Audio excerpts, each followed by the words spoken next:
hands stained from the people who deceive me. Muddy hands break through the chains, go free me. Looking for change, looking for pain, pulling a mob, pushing a train. I'll never stop, stick to a lane, pick up.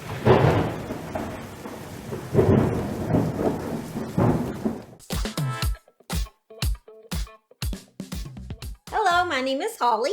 Welcome to the Murder She Shed. This is the place we have true crime right in my she shed. So come on in. We're going to talk about a serial killer couple who for some odd reason is not often talked about. This is the story of Michael and Susan Bear and their quest to rid the world of witches. So come join me in this journey. But first, could you smash that like and subscribe for more true crime content told to you by a farm girl with a bit of a twang. If you don't mind the twang, then you could hear some unique crime cases you might not hear anywhere else. So, here we go. On March 7th, 1981, the landlord was renovating his apartments at 825 Schrader Street in California when he stumbled upon the body of a young girl. The officers arrived. They noticed the apartment had no furniture or appliances. A quilt was thrown on the ground and candles were scattered across the room. The body had been shoved in the corner of the kitchen between the stove and the counter, with blood splattered in all directions. The body had been bizarrely covered with a quilt, and a soft pillow had been placed under the victim's head, and her head had even been smashed in with a frying pan. Not only that, but she had been stabbed in the left side of her neck and face 13 times. She had been even stabbed in the mouth cavity.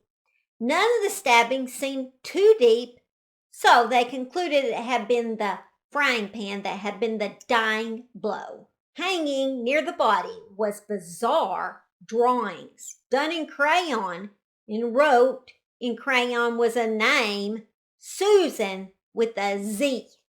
They would later find out that the victim's name was Karen Barnes, and she had been 23 years old when her life had been taken. Karen was a pretty girl with a southern accent, and it came to California from Georgia to become an actress. When Burt Reynolds and his film crew had come to Atlanta for the movie Smokey and the Bandit, if you're old enough, you may remember that. Some of you may not. But when they come to Atlanta to film that, she actually was able to be an extra in that movie.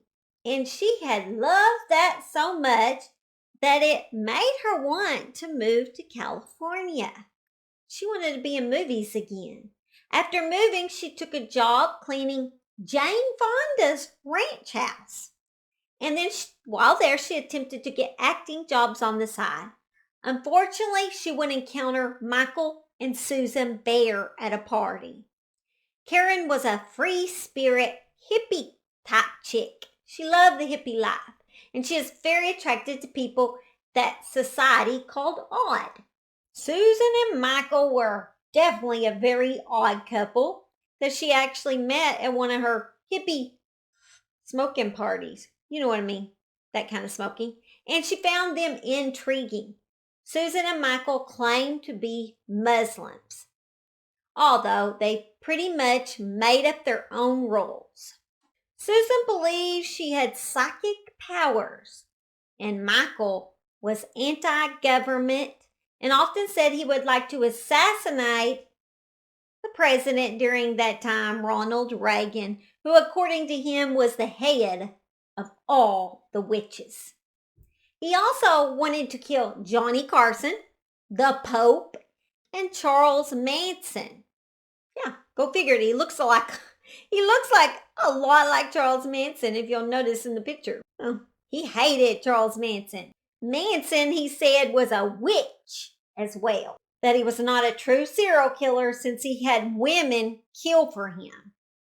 After moving in with Karen, Susan and Michael told her that she needed to become Michael's second wife. Karen refused, which infuriated Susan. But really, I think Susan was just jealous. She really didn't want her to be the second wife. It made her completely jealous to see Karen with Michael, because Michael, you could tell he had the hots for her.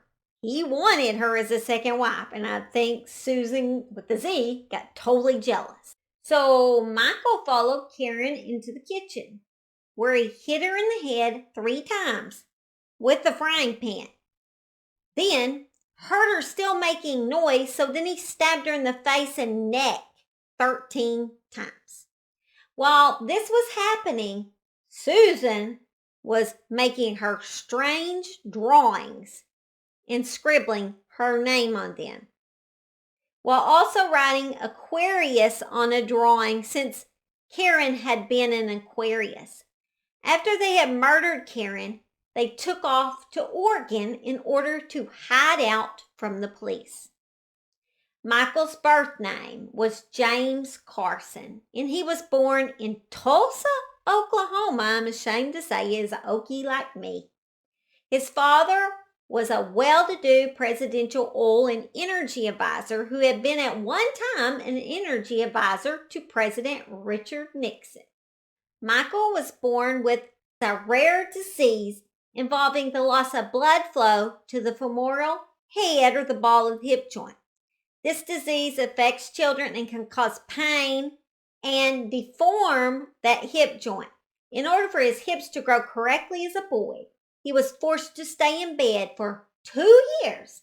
And this is how he grew a love for books.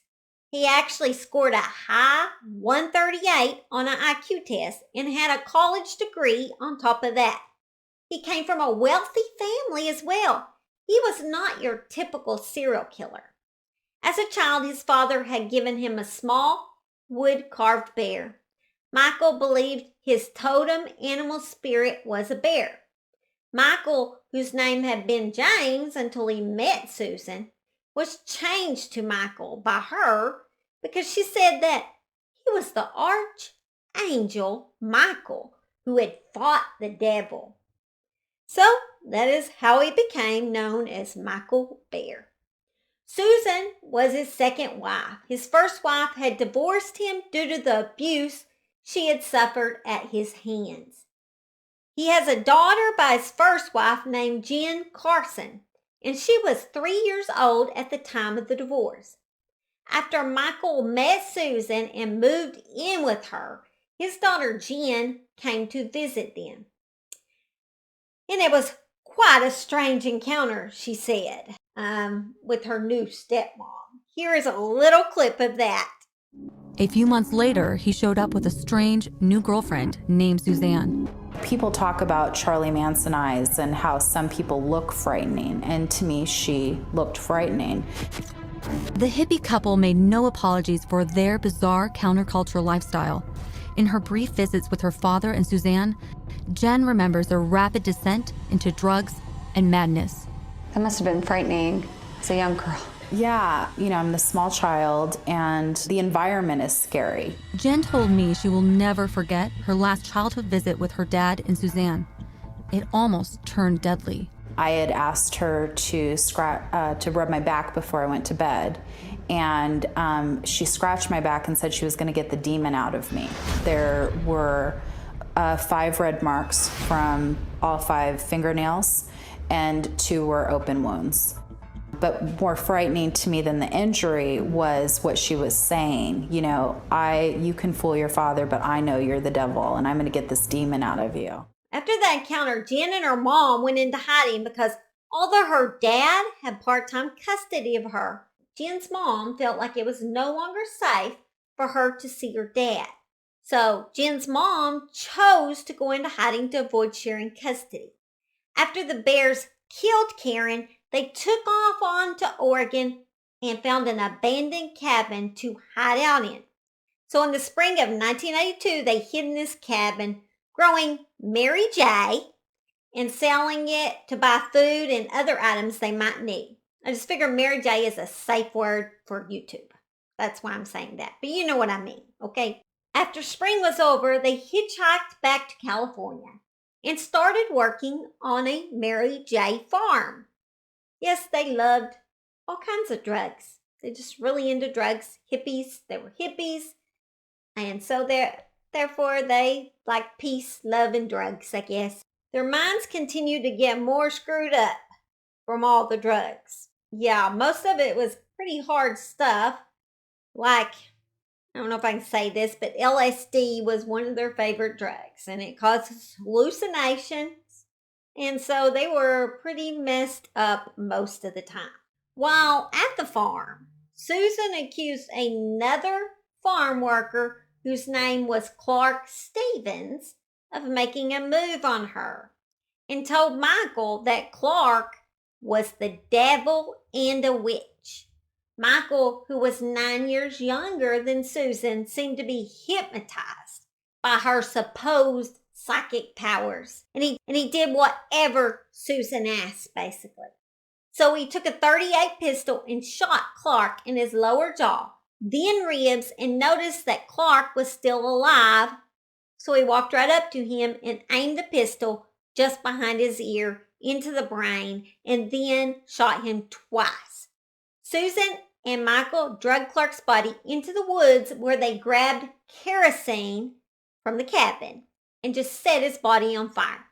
Susan would say she loved Clark's burial. It was so bizarre and so vile that it was thrilling, she said.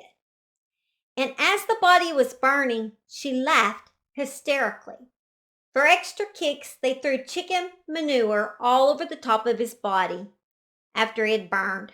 She said he was nothing but chicken.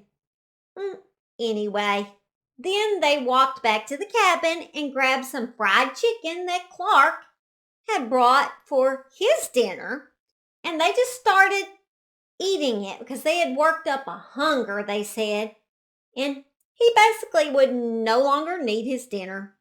Cold, cold people. Well, they are serial killers. Then the two went on the run again, but their final chaotic murder scene was their undoing. In January of 1983, the Bears were hitchhiking near Bakersfield, California, when a man picked them up named John Hellier. Wanting to help, he let them in his car.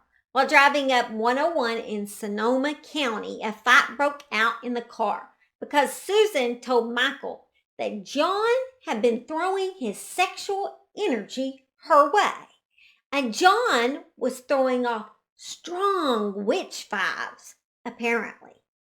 So once again, she was able to convince Michael that John needed to die. So right there, as John was driving, there was a struggle in the car. John did manage to pull over, but he was overwhelmed by the couple. In full view of passing traffic, Susan stabbed John multiple times. John was able to bite her thumb almost off during the process of her trying to stab his eye out. While this was happening, Michael shot John in the head twice. A witness called police, but the Bears had already jumped into John's vehicle, and a police chase then began. The police were able to capture them without any shots being fired. During their trial, they pretty much made out, like kissed, hugged. Yeah, it was basically said they almost had sex right there on the desk of the courthouse, while the gruesome deaths of their victims were discussed. They were doing this. Only at the time, Karen was not known to have been one of their victims until they requested an interview in front of the media. They stated they would confess to the murder of Karen at the interview.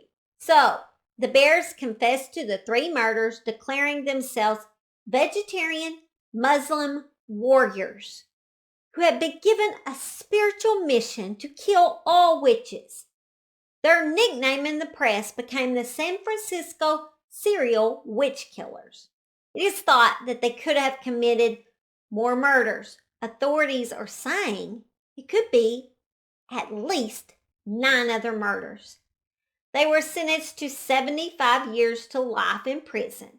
But because of a new California elder parole program for inmates who are older than 60 years old and have spent more than 25 years in jail, they now get hearings every 5 years to be considered for release. Yes, release serial killers. Michael's daughter, Jen, has been protesting strongly against her father's release, as well as the victims' families.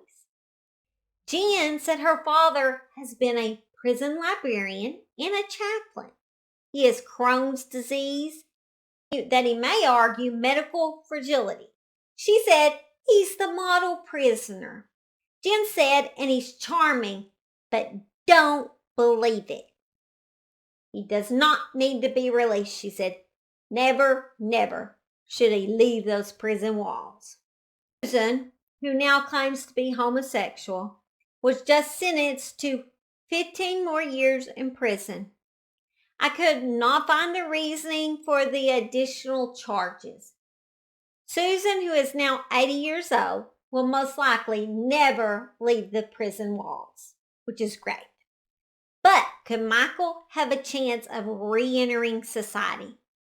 Hopefully for the victims, family's sake, and Jen, that never happens.